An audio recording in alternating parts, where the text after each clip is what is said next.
We may have found life on Mars 50 years ago and killed it accidentally.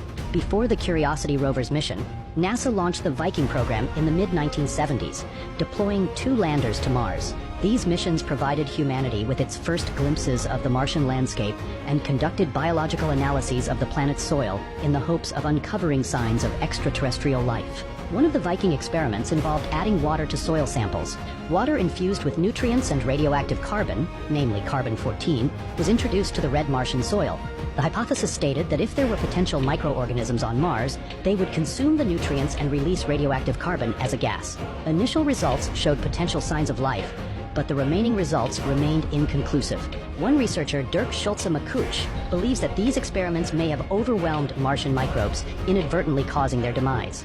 Comparing it to placing a half-dead person in the middle of an ocean, he highlights the potential error in our approach. Humanity's quest to find life beyond Earth continues, with Mars being a prime candidate for potential interplanetary habitation. Researchers suggest that we must rethink how we search for life on Mars and design better experiments to finally answer the question, is there life on Mars? Only 22 people are needed to create a colony on Mars, according to a new study. The new findings challenge a previous estimate of 110 people needed for a Mars colony.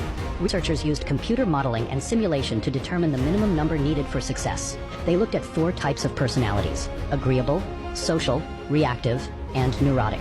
Agreeable people who are good at adapting and less competitive are crucial for a thriving colony. On the other hand, neurotic individuals who are highly competitive and stuck in their routines can cause problems and population decline.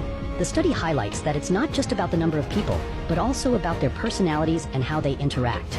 Selecting astronauts with the right traits and coping abilities is crucial for future Mars missions. Some experts disagree with the study, stating that creating a lasting human presence on Mars would require a more significant number of people. The study assumed that the colony's infrastructure was already built. Colonists had energy from a mini nuclear reactor, and regular supplies keep coming from Earth. Critics argue that 22 people may survive on Mars for a limited time, but would not thrive, and building and sustaining an autonomous colony would require a greater range of knowledge and skills. Moreover, inbreeding issues could arise with such a small gene pool.